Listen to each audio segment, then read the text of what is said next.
કાંતા માસી આવી ગયા હો અમેરિકાથી. આવી ગયા હમણાં બપોરની ફ્લાઇટ હતી. હું એ ખબર નહીં, એ તો ગઈકાલ રાતના આવી ગયા, તો હમણાં આયા છે. આપણા મસ્ત ઓટલા પરિષદમાં બેઠા છે. વાહ વાહ વાહ, કેવી છે તબિયત એમની? અરે એકદમ મસ્ત, મજામાં. અરે મસ્ત હમણાં વાત કરતા હતા.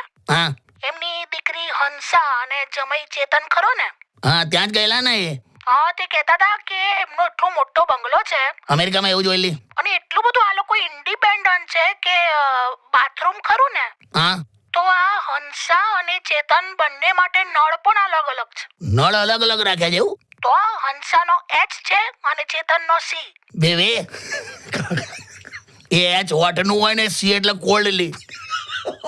એ હંસા ને ચેતન નું હોય. હવે આ એવું કે છે, એની બુદ્ધિ તો કહેવાય તો આપણા ગામની જ ને. તેવું નહીં હોય.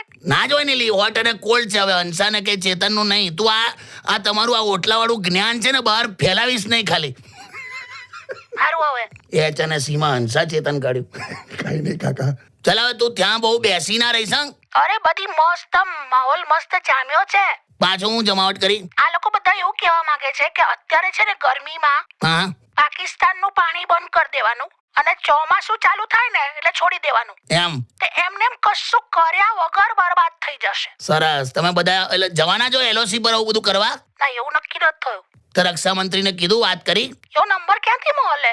આ બનતાલો બેઠા બેઠા ઇન્ટરનેશનલ ડિસિઝનો લો છો ઓટલા પર. તમારો ઓટલો દેશનો ગોટલો કાઢ નાખશે. કાકા હા, હું જોતો જેનું કામ જે કરે ને કરવા દે ને. હા, હવે ખાલી ડિસ્કશન કરીએ છે. હવે સાંભળો, હા, સાંજે તમે આવો ને તો પેલો લોટનો ડબ્બો ખોલી આપજો, મારાથી ખુલતો નથી. તઈ બેઠા બેઠા ઇન્ડસના ડેમ ખોલી નાખ્યા તે, ડબ્બા ખુલતા નહીં. બસ હવે સોરી. હું કહે બોલો.